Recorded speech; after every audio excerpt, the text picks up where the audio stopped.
Hello, everybody.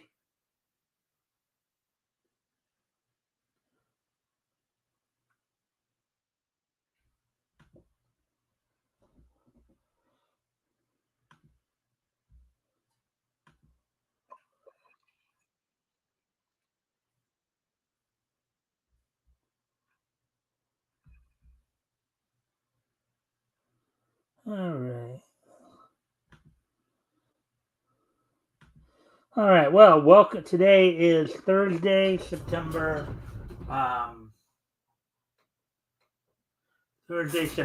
the 20. I'm sorry. No, it's Thursday, October the 2nd. I'm sorry.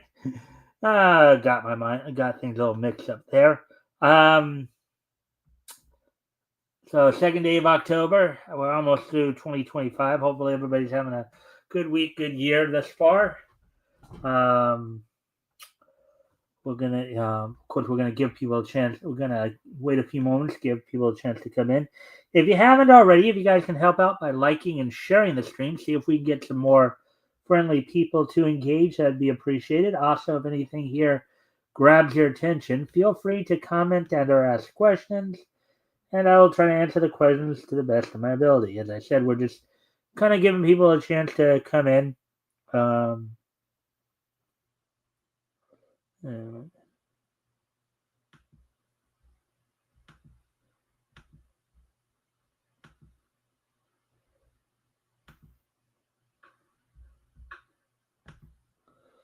All right, so as I said, we're just going to give people a chance to come in before we talk about what's on tap for tonight.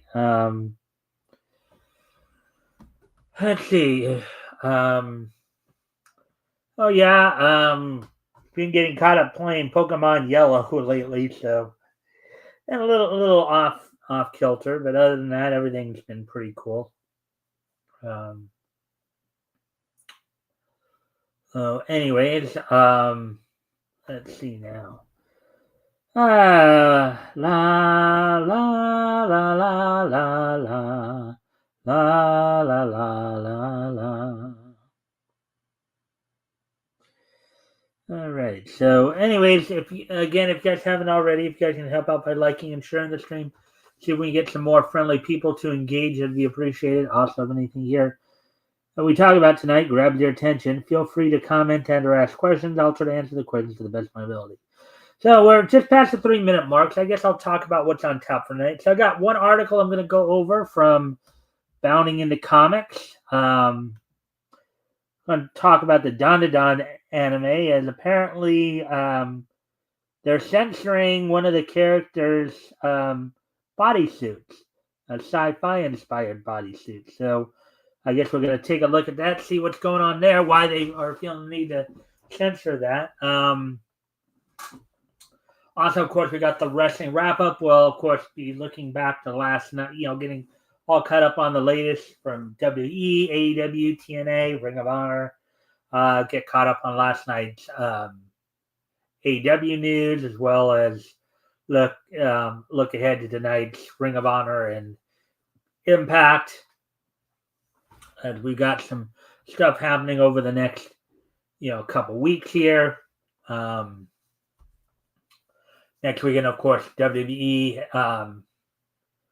I think next Saturday, WWE has Crown Jewel in Perth, Australia, and then TNA has Bound for Glory on Sunday, and the following Saturday, of course, AEW's got Wrestle Dream. So, got quite a bit of stuff going on here on the wrestling side of things, and then of course we'll wrap things up with this day in each history. So what we're going to do now is I guess I will go ahead and go on to the story here.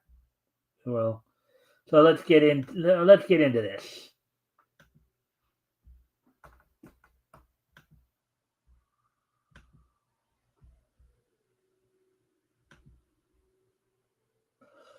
Alrighty then, and feel free to comment and or ask questions if anything grabs your attention.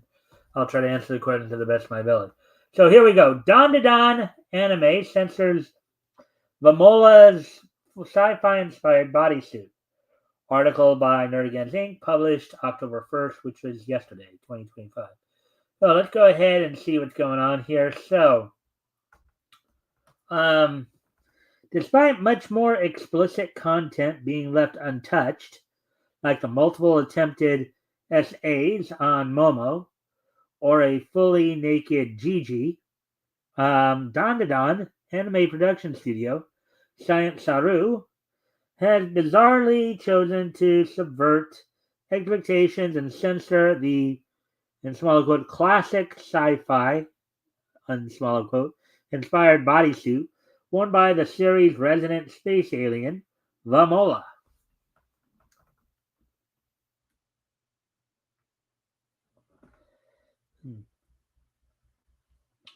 With the premiere of the anime's 24th episode, Clash Space Kaiju versus Giant Robot, Momo, who is voiced in the Japanese by Shion Wakayama, who also provided the voice of Yume Minami in SSSS Dyna Xenon, and Ken, who is voiced in the Japanese by Natsuki Hanai, who also provided the Japanese voice for Tanjiro Kamoda in Demon Slayer, finally made the acquaintance of the series' final main cast member, Lamola, voice to be determined. The last surviving member of the Sumerian alien race, the kind-hearted Vamola finds her way to Earth courtesy of her adoptive mother, Bongo, who equips her with a transforming kaiju exoskeleton. In parentheses. Hold on a sec, folks. That's one thing I guess I forgot to do here.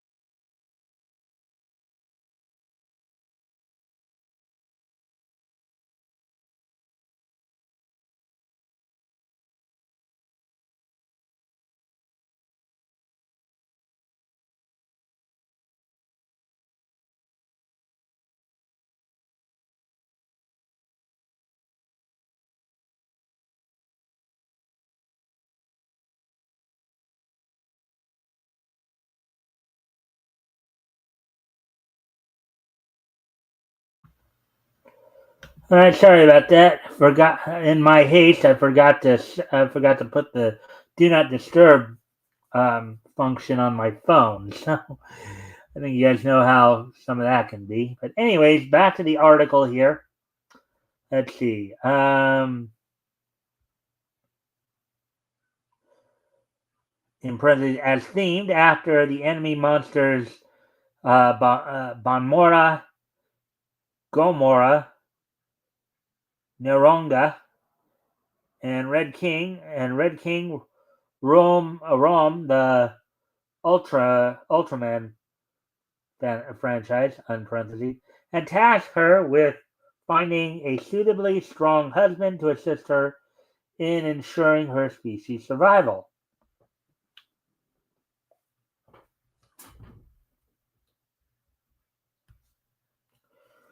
Misguidedly going about her mission by running riot across Japan, Famola's rampage is eventually brought to an end through the collective efforts of the Kami High Occult Club, who subsequently discover that she is not actually a giant kaiju, but rather a bodysuit-clad young woman, and that, thanks to Ken temporarily knocking her out during the early stages of their battle, she has chosen him as her husband to be. Oh boy, that kind of harkens back to the Stone Age, don't it? Where the cavemen used to go around bopping their potential mates on the head with the club and then dragging them home by the hair.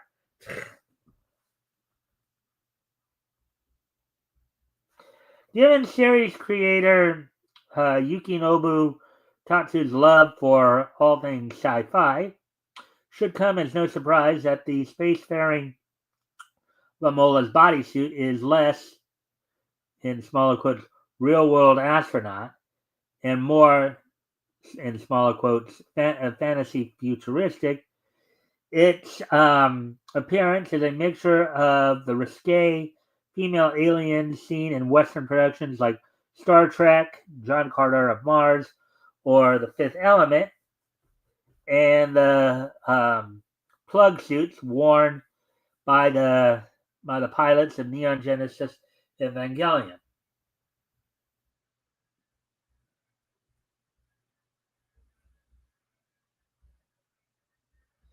Yeah, that doesn't seem anything wrong with not too. I mean that doesn't look. If this is the suit, they're like. If this is a suit in question, it doesn't look all that revealing.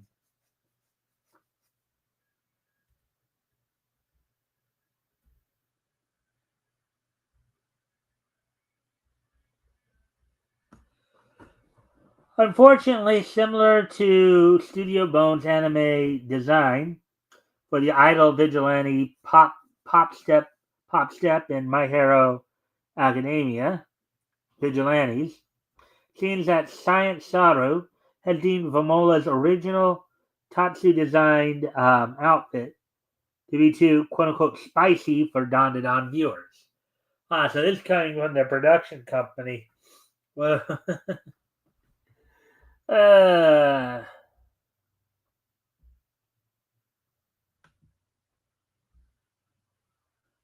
I mean, it's not like kids are actually watching the show. It's more like young adults. I don't know.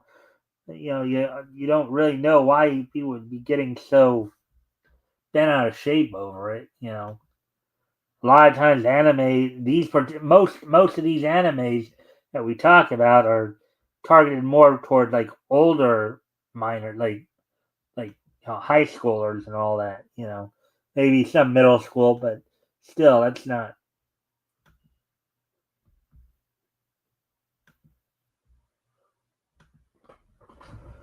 Anyways, getting back to the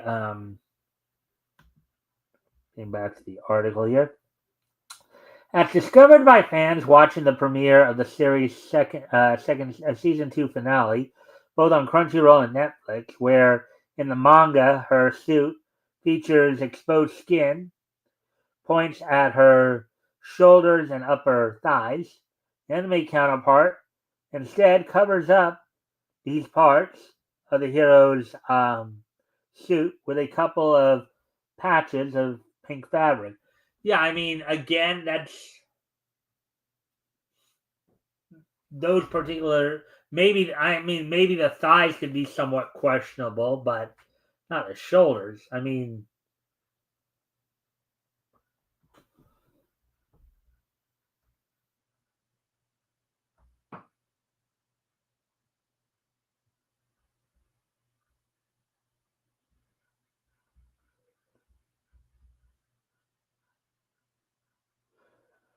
of course, that scene right there is a little. Some people might find a little questionable. uh,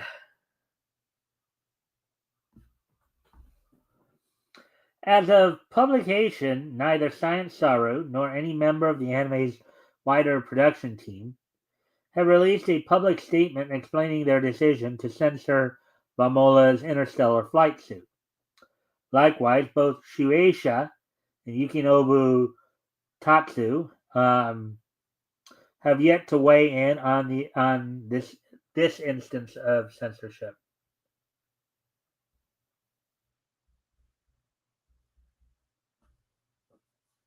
Don to Don is currently available to read on Shueisha's um, Manga Plus app and Viz Shonen Jump app, with new chapters releasing every Monday at 11 a.m. Eastern, 8 a.m. Pacific. Meanwhile, the anime's complete first and second seasons are available to stream on Crunchyroll and Netflix. All right, so there we go with that. Nerdy Angie.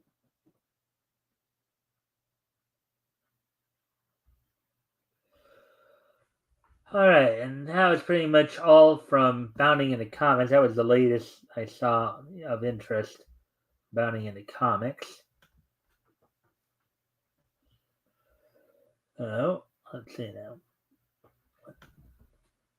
15 minutes. So I'm going to see if maybe we can find something more to look at elsewhere.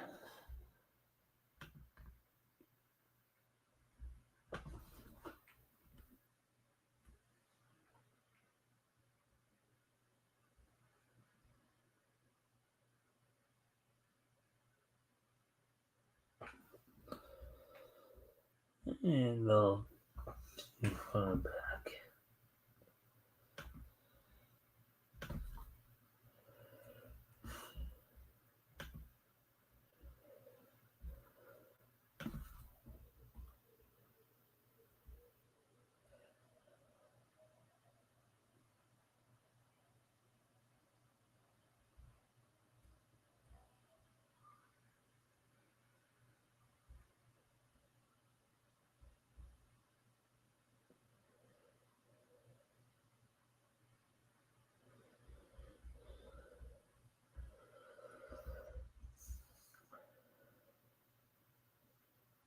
Huh.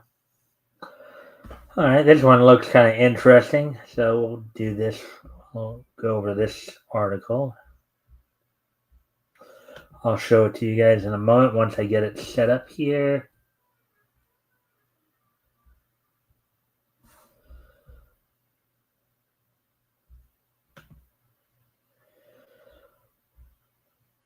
Right now that we do have it.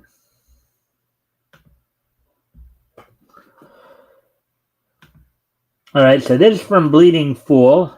This actually article came out today.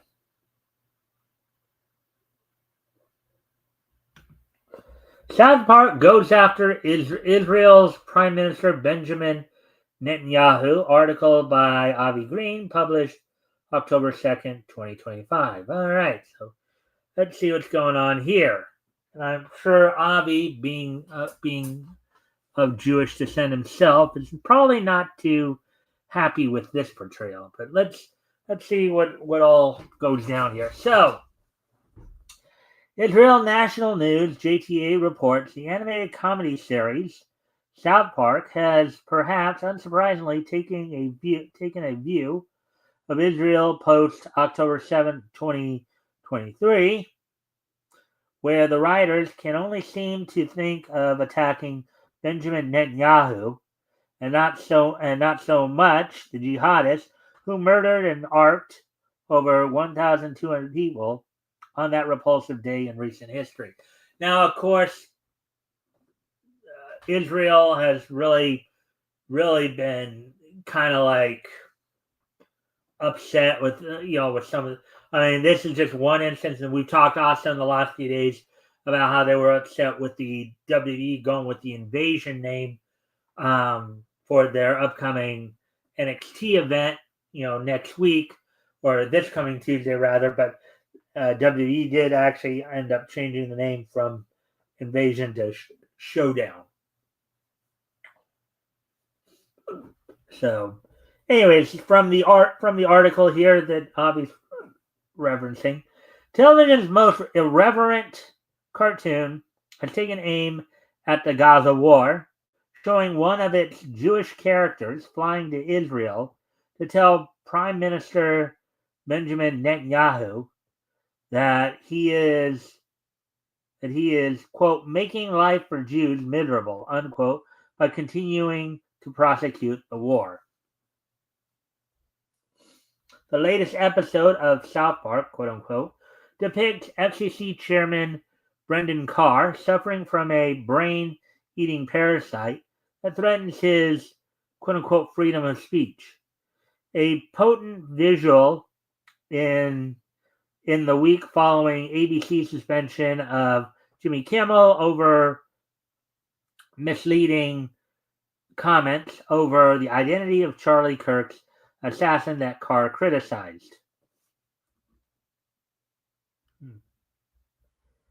But it also involves Kyle's mom, the matriarch of the long-running Comedy Central show starring Jewish family, flying to Israel after learning that a prediction market app is asking for bets on the question, quote, will Kyle Broflovsky's mother bomb Gaza and hit a Palestinian hospital, unquote. Oh boy, that's that joke. Not only is that disrespectful, but that's just lame. That's lame.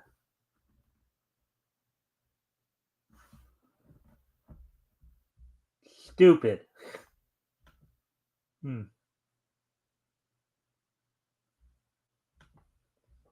The episode, the first to tackle Gaza on a show that is famous for its rapid response to current issues, leaves no one unscathed, from non-Jews who press their Jewish friends to denounce Israel to Hollywood actors who weigh in on complex geopolitical issues.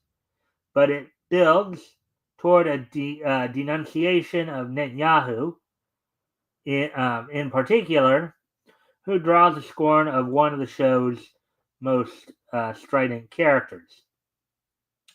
The episode ends as Kyle's mom bursts into Netanyahu's office and directs her famous ire at him.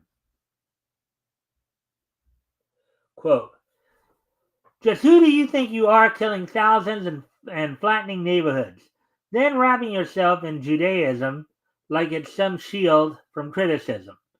You're making life for Jews miserable and life for American Jews impossible, unquote, she says. I think a lot of people would disagree with that sentiment. But what a lot of these ignorant people seem to forget is that the Jewish people and Jews and Muslims have been basically at each other's throats for thousands of years. This goes all the way back to Abraham, to Isaac and Ishmael.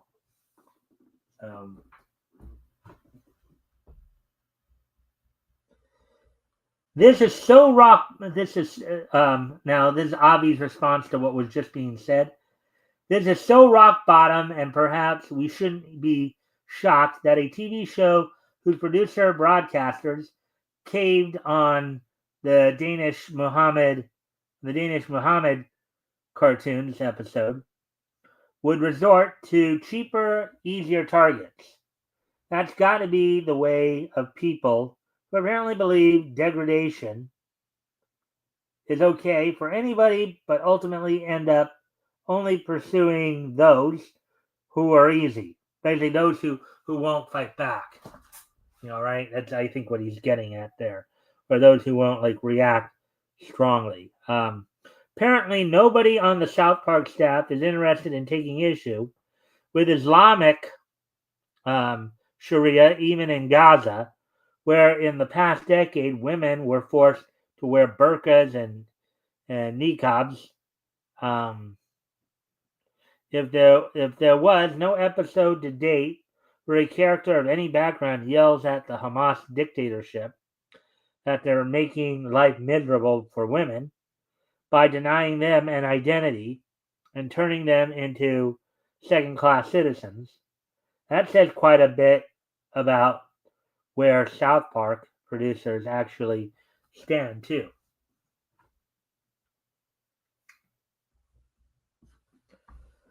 The shoddy approach to Israeli politics, as is noted in the above article, isn't the only troubling problem in South Park lately. According to Breitbart, Even Donald Trump's been vilified in worse ways in the worst ways possible there, and it proves that, contrary to what was previously reported, they boomeranged back to their old anti-conservative tricks again. You know, there was some talk where people say, "Well, no, they go after both sides," but no, no, they don't. They basically caved to Hollywood and been going after just the right. You know, let's see.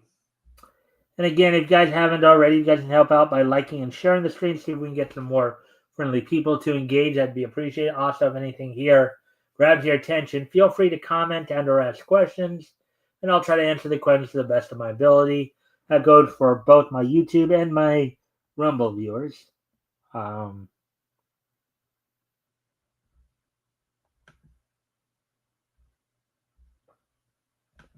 As we, of course, continue on here.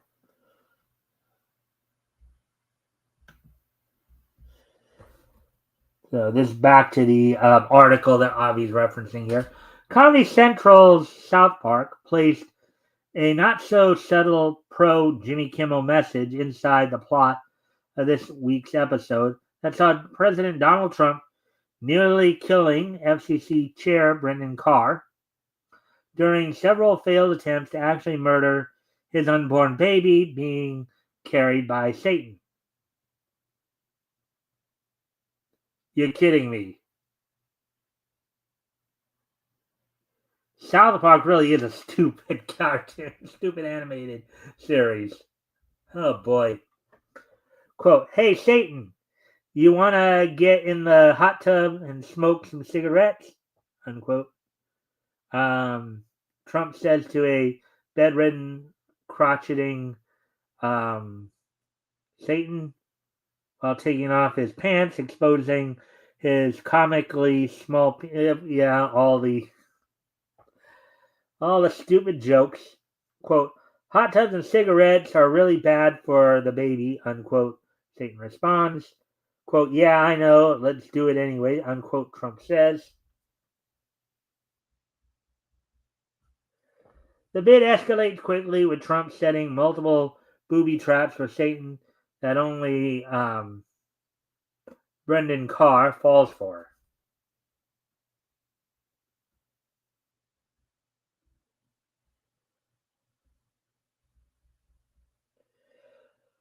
Let's see. And then here's Avi's response to what we just read. This is sick. But then, what else could it be? It's shameful in the extreme how quote unquote satire is used as a shield for such repulsive humor. And considering South Park's been around for nearly 30 years now, it's about time it was canceled by HBO, just like The Simpsons should be canceled by Fox. On which note, I'm glad I stopped watching The Simpsons 2 decades ago, as the humor was becoming increasingly forced and crude at the time. And they too have had their share of embarrassingly bad political moments over the years, even at Trump's expense.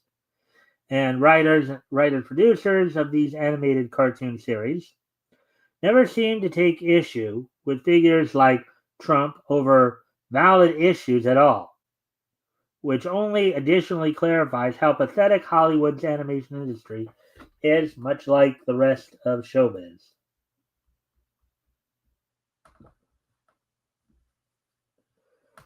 Again, if any of you got anything you want to add to this conversation, feel free to do so.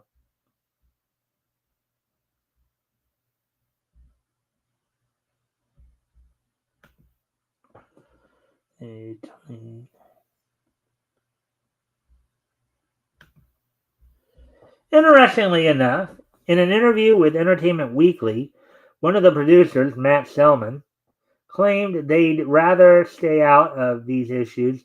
Yeah, right. That's why you do them every week, right?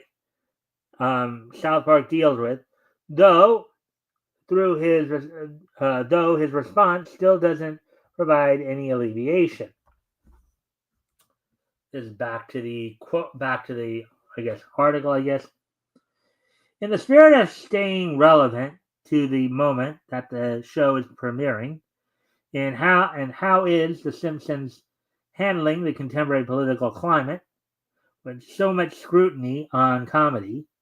We've seen various controversies and hubbubs surround other satirical shows like South Park and Jimmy Kimmel Live recently. Let's see. I guess this might be Avi responding to that.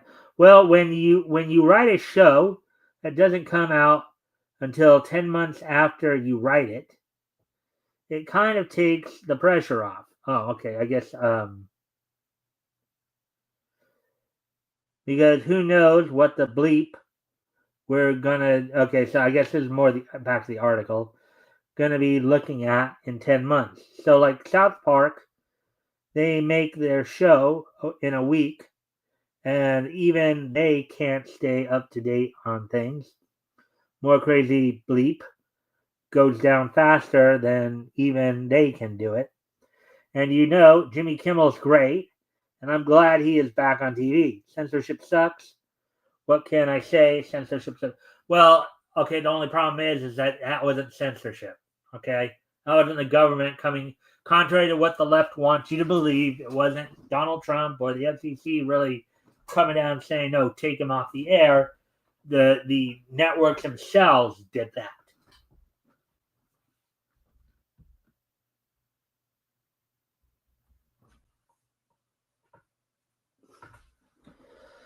But it's not our mission statement to respond to the crisis of the moment.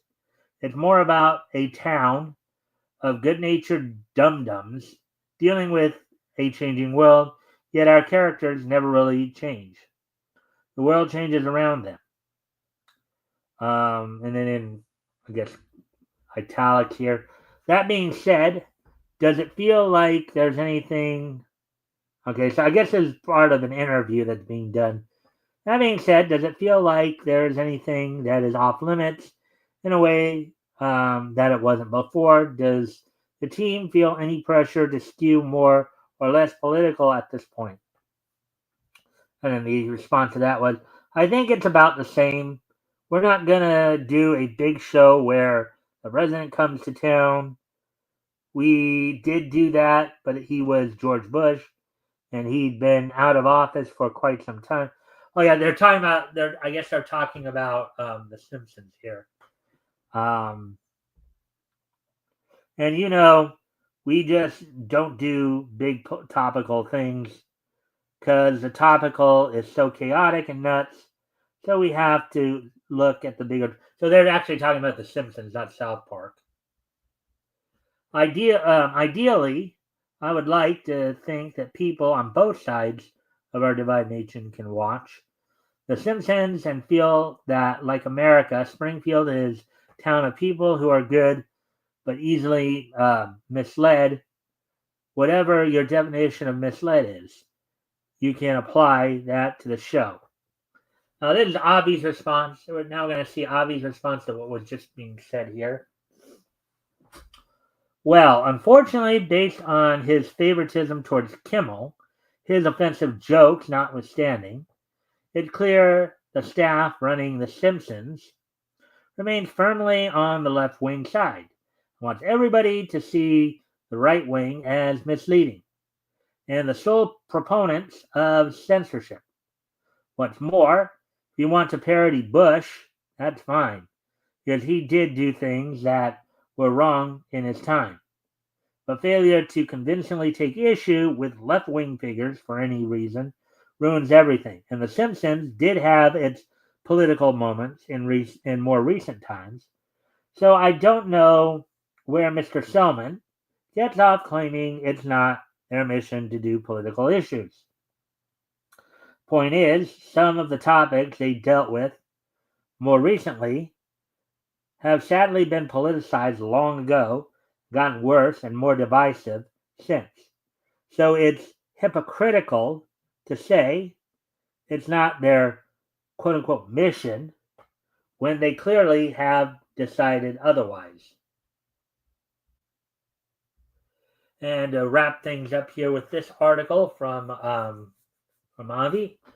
That's why Mr. Selman's interview does nothing to convince me they're improving. And if they see fit, they'll go back to more divisive subjects yet again. Sooner than we think. At 800 episodes in over 35 years, clear The Simpsons has been on the air far too long, and it should be put out to pasture already. Who knows if it was even worth developing as a TV show to start with. Well, I don't know if you guys remember this, but The Simpsons initially started out as a segment on the Tracy Ullman show. So,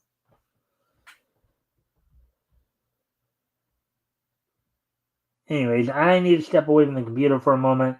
So I'll be right back, but I'll put some music on while I'm gone. When I get back, we'll move on to the wrestling wrap up.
All right, I'm back. So, anyways, all right. So we're gonna go ahead and move on to, of course, the wrestling wrap up now. Look back to last night's Dynamite as well as to tonight's Impact and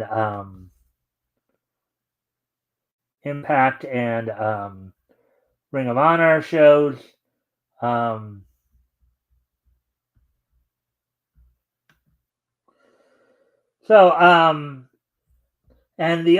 of course, an up to date card for next Saturday's Crown Jewel event in Perth for WWE has, of course, for the Crown Jewel Championships being competed on the men's side, the men's Crown Jewel Championship WWE World Heavyweight Champion Seth Rollins set to take on undisputed champion Cody Rhodes. And then on the women's side, WWE Women's Champion Tiffany Stratton will be taking on Women's World Champion Stephanie Vaquer. Also signed for next week's Perth event, Crown Jewel event. John Cena is set to take on AJ Styles in what is believed to be the second to his last match. And then in a tag match, Rhea Ripley and Io Sky be taking on Asuka and Kairi Sane, Kabuki Warriors. So, and it looks like they have been promoting. They've shown CM Punk's picture on some banners, making it believe that possibly he might be performing in some capacity at the event, albeit WWE surrounding the event, of course, will be having a SmackDown and a Raw events surrounding the show, so you never know. But and it looks like Rey Mysterio Jr. will be coming back from injury soon. It's been reported he might be showing up soon. There's been some talk about maybe having him take on John Cena for his final match, but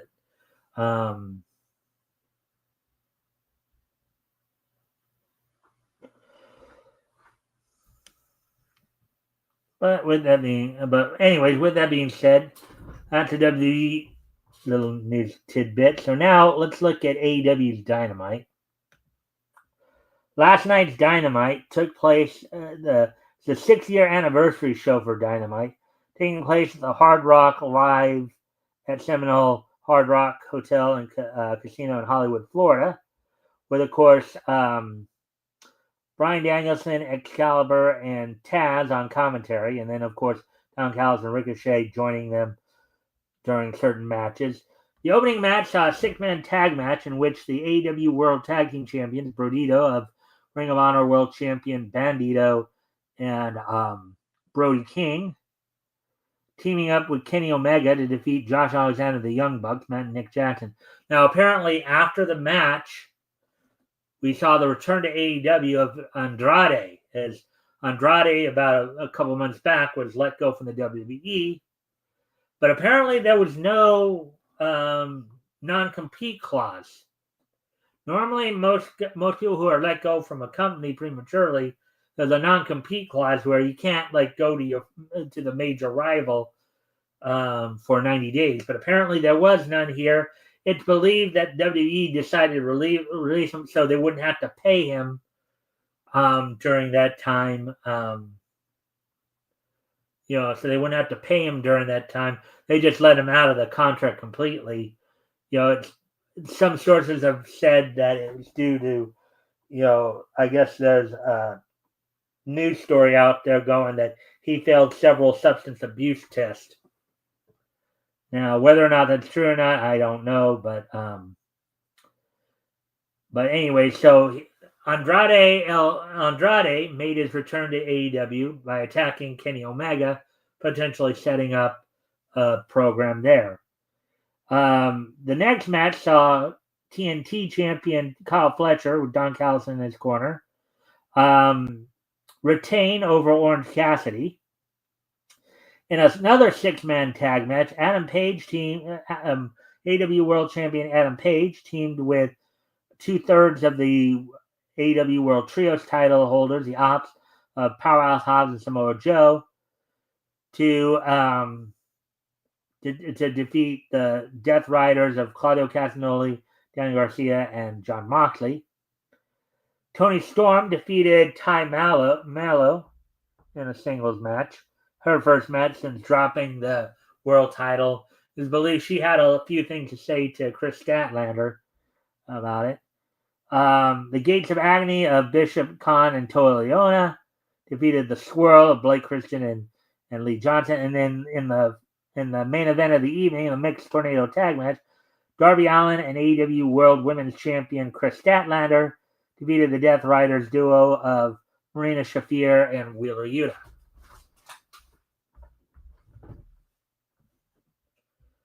Um, there we go with that. So now we'll get ready to look ahead to tonight's action. You got TNA Impact and Ring of Honor Club. So we'll look at what's going down on TNA Impact as they continue to make their way towards Bound for Glory coming up next Sunday, the 12th.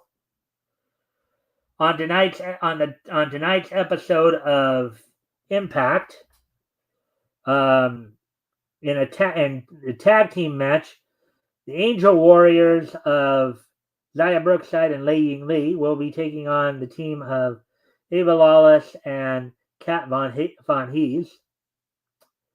In a singles match in a continuation of the feud between Order 4 and the System, Alicia Edwards takes on Tasha Steelz in one-on-one action with, of course, their respective factions in their corner.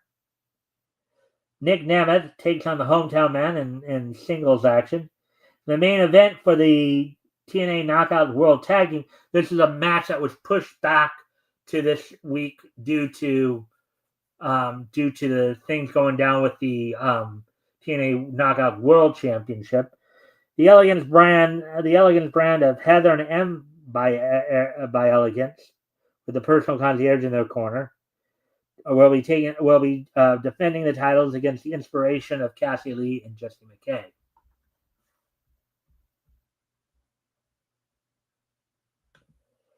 And also on tonight's Ring of Honor Club. On tonight's Ring of Honor Club.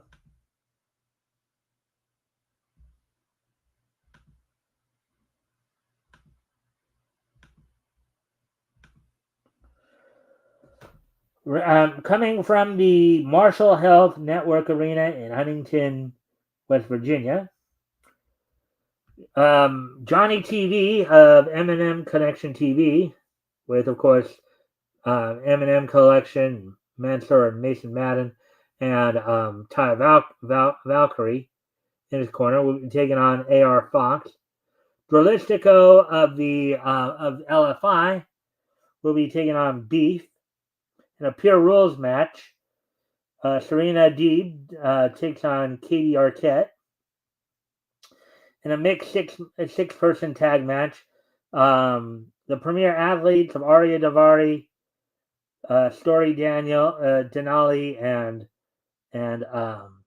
Tony Nese will be taking on some mystery opponents. Jay Lethal looks to take on Aaron Solo in a singles action. The Frat House of Cole Carter, of Griff Garrison, Jack Jameson, and Cole Carter will be taking on the team of Nick Hamrick, Casey King, and Corey Spuck. Nick Hamrick.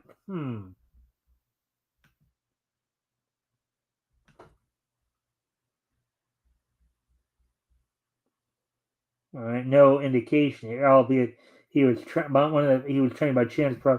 So the reason I paused for a moment is because Nick Hamrick, I remember a guy named Chris Hamrick. I was just wondering if any relation, but apparently none. In another women's pure rules match, Yuka Sakazaki takes on Zoe Lynn. Anthony Henry and JD Drake of the Workhorsemen will be taking on a mystery team.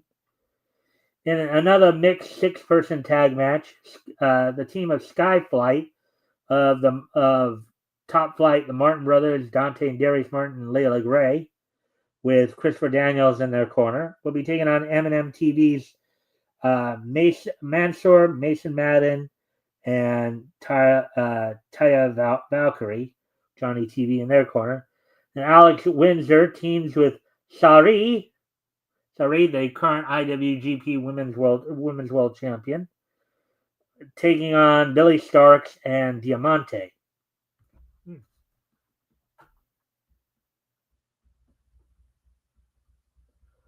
Oh, there we go with that.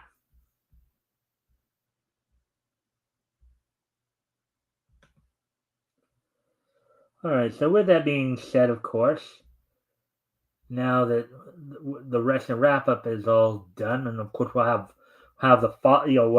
we'll talk about what happened on those shows tomorrow. Now, with today being Thursday, October the 2nd, 2025, let's go ahead and take a look back at this day in Nietzsche history. History! 2065 and 2000. All right. So first off, I'm going to head back let's see.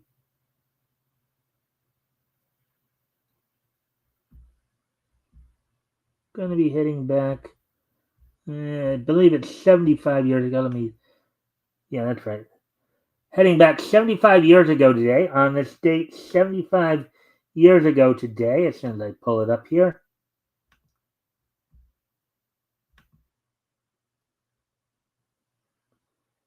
The 5th issue of Sports Action from Marvel, at the time known as Sports Action Incorporated, went on sale on this date back in 1950, sold for 10 cents for 32 pages.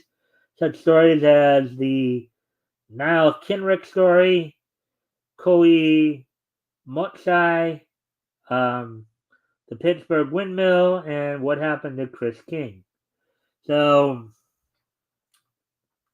the 5th issue of Sports Action from Marvel, known then as Sports Action Incorporated, went on sale on this date 75 years ago today, back in 1950.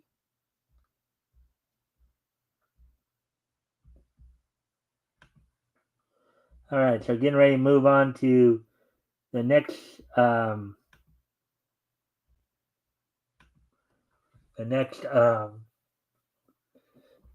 next piece of Nietzsche history here. Moving ahead to the year 1965, and on this date in the year 1965, on this date in the on NBC, the Adam Ant and Secret Squirrel shows premiered on NBC on this date back in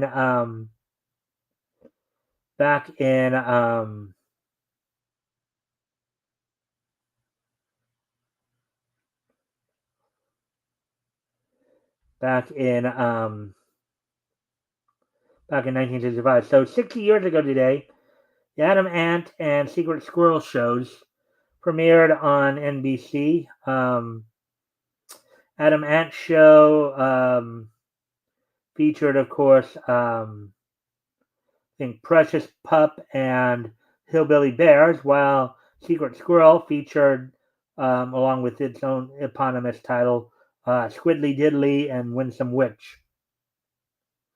So the Adam Ant and Secret Squirrel shows premiered on this date back in 1965.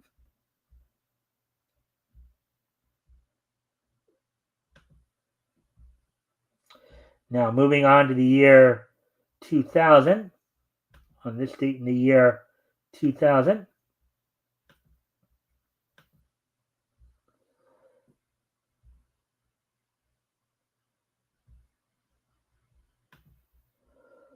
"25 years ago today, on this date in the year 2000, WCW held its Monday Nitro event, the Cow Palace in Daly City, California.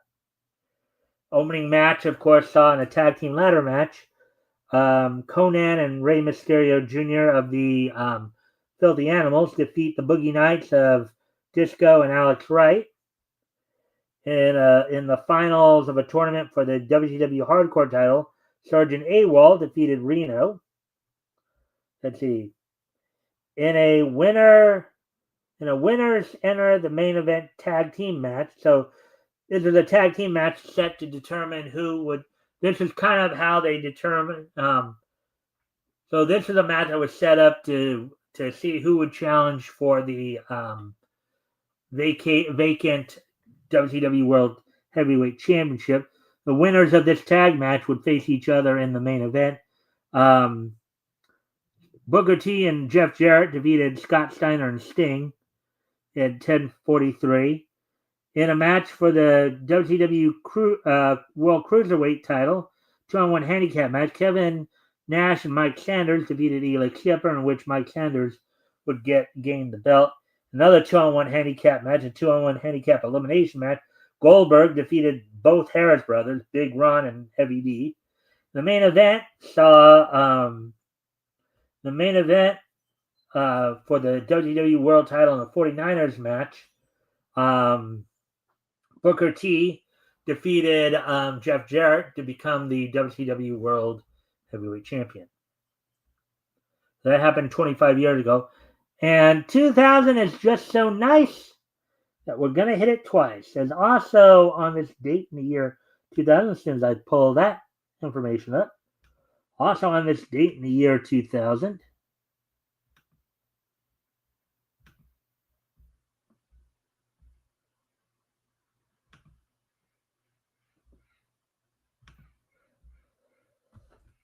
J.C. Staff's Descendants of Darkness premiered on this date back in the year 2000. 25 years ago today, J.C. Staff's Descendants of Darkness premiered on Japanese television on this date back in 2000. It was a pretty dark anime. I've seen it.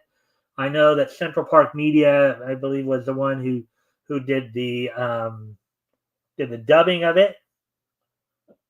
Of course, the English leads for it were done by Dan Green, and I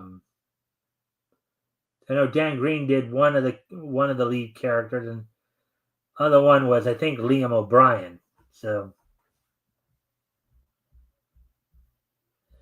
all right. So with that being said, I thank everybody for being here tonight. Hope everybody enjoyed the show. Of course, we'll be back here with more Niche News tomorrow.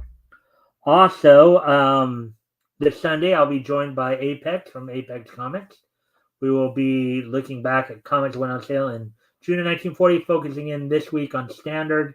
So with that, I thank everybody for being here, and I hope to see everybody back here tomorrow.